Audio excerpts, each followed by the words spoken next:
So to wrap up here, what else should you know about? First, let's look at the packages for Python for data science analysts. These are packages that are not inherently linked to Spark. First is Pandas. It's a Python data analysis library supplying data structures for statistical computing. There's a number of excellent websites and introductory videos to Pandas. So if your interest is in using Pandas, which now supports data frames directly, please use these references. Additionally, you've probably already used NumPy and NumPlotlib. Maybe you've used SciPy. But these are all packaged in scikit-learn to be the data analyst's package of choice for doing analytics. There's also a very good book on this topic, Python for Data Analysis from O'Reilly. So those are excellent resources if you want to dive into Python for data science separate from a Spark cluster. Next are packages for the data scientist that are running as a part of the Spark package. We have already introduced SQL and data frames, and we'd like to briefly introduce streaming and machine learning library, or MLlib. Also, there's another O'Reilly book on this topic. It just came out in 2015, Advanced Analytics with Spark. It gives a number of MLlib examples, and there is code also available at this GitHub website. It's mostly in Scala, but as you know, code examples are extremely valuable to learn a new package. So let's get started with streaming. Streaming in Spark is a discretized stream processing. That is, it takes the data and divides it into time frames. Often, maybe it's 1 second. In the flow diagram, you can see time 0 to 1, then time 1 to 2, all being discretized, and each of those data sets are put into its own RDD and processed. So this chart is from the Apache website, as well as the example that we'll be running in a moment. The benefits of this system is that it's near real time, but it has the advantage of being scalable and supporting ad hoc and batch processing. This is unlike the real-time systems of today. So it's flexible, scalable, and meets the functions of most real-time workloads. So to step into our example, this introduction will show you that the time frames here are each sliced up. In this case, we're going to do a simple slicing of lines that are typed into a console. And a flat map operation then converts them to words, and all the words then are discretized into what happens in the first second, the second second, the third second. In our example, 1 second intervals did not prove to be long enough, so we'll be running 10-second intervals.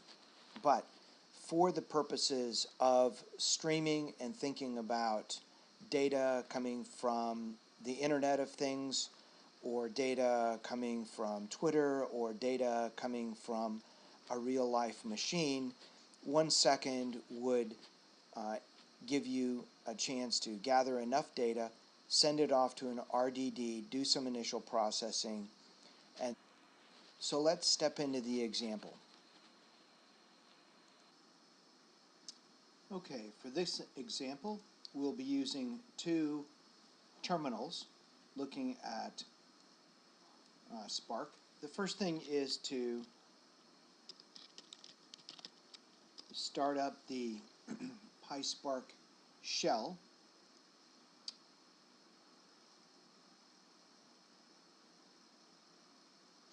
And from here,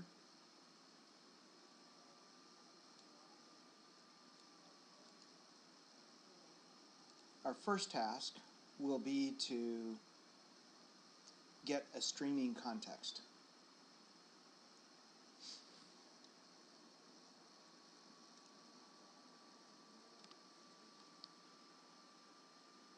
Okay, so we're up and running. We'll get a streaming context. Now, because the Spark context already exists, we're going to be creating a new one. So the first step is we have to actually stop the context that is running right now. And now we're free to start up a fresh context.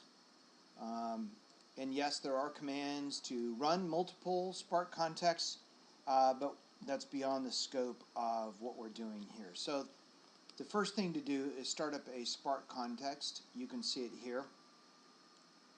And the name of this program we're going to be running is Network Word Count. And this is going to be pointing this Spark context to a port that we're going to be setting up momentarily. The next step is to configure a streaming context here using the Spark context, and I gave it a 10-second interval, and you'll see where that comes into play in a few minutes. So the first stream that we're going to create, it's called a D stream, which is a discretized stream. We'll create here with this command. So we're creating a text stream.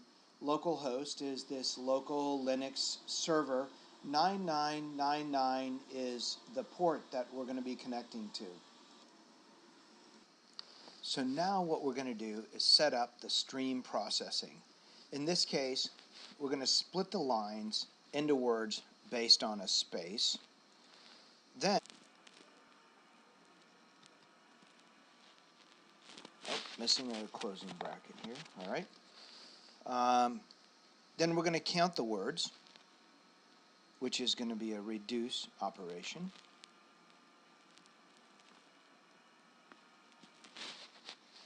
And then finally, we're going to print these words from this RDD, from this time segment. We're just going to print them all out so that you can see some results. So that's set up there. It's the lines, the words, the pairs, the word count, and then the print. And now what we do is we start this streaming context.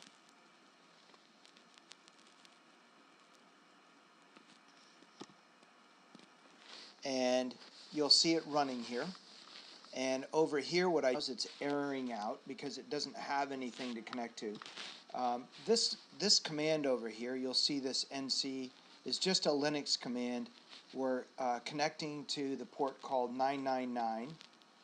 Over here, you can see that for over 10 seconds, we've actually typed nothing. So let me give it some input.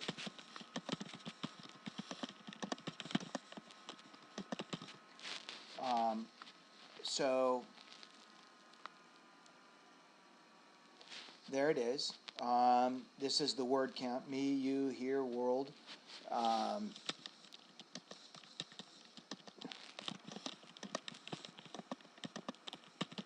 So let's get it to show that it'll actually count the words that come out here.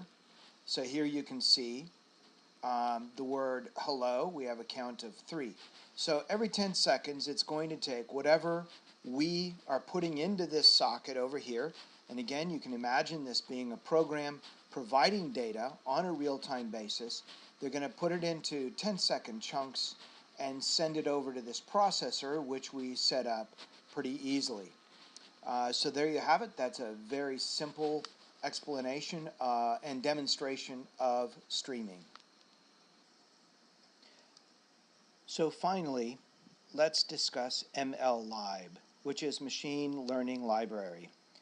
The authors of this package are attempting to make a practical, easy to learn, easy to scale machine learning library.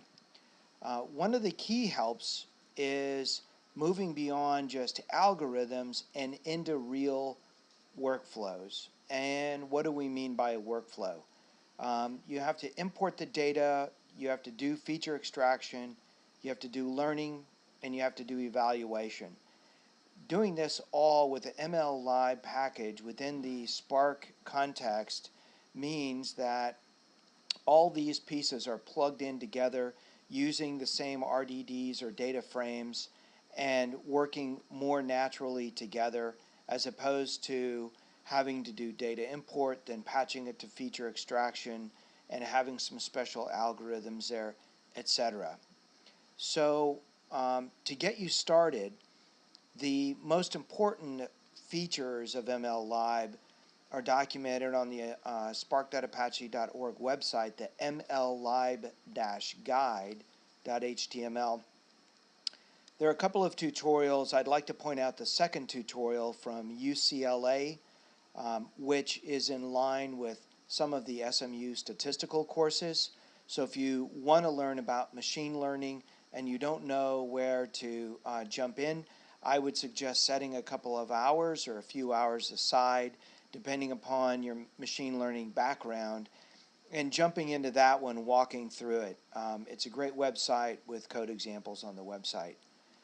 Finally, I'd like to note that ML is a new library built on data frames with the goal of replacing MLlib. It's sort of the next generation of MLlib. And that website is also on the spark.apache.org website, ml-guide. And you can find out more information there and track the progress of ML coming up to speed. So in summary, I believe we have shown that you can view Spark as a data science ecosystem. I've read it a number of times where they're trying to create a one-stop shop for scalable data science analytics. So that's a very nice way to view where Spark is and where Spark is going. They have regular contributions across the breadth of all the key components that we've introduced here, plus GraphX, which we have not touched on, but the SQL, the streams, and the ML and the GraphX are all getting regular releases, regular contributions. As well, I believe you will find many resources available. There are books, I mentioned two from O'Reilly. There are a number of code samples available on GitHub and on websites that are sponsoring examples and tutorials. You can go to the YouTube Apache channel. You can find a lot of videos out there, from conferences to other free tutorials from universities that will teach you how to use almost any aspect of a Spark system that you need to know.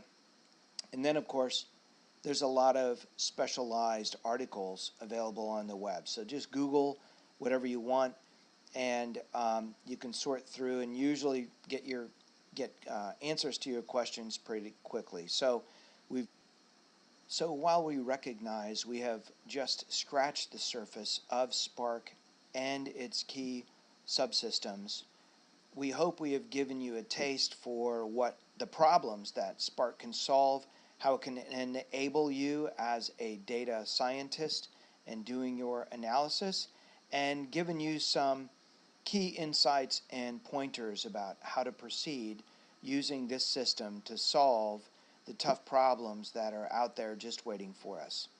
Thank you for watching.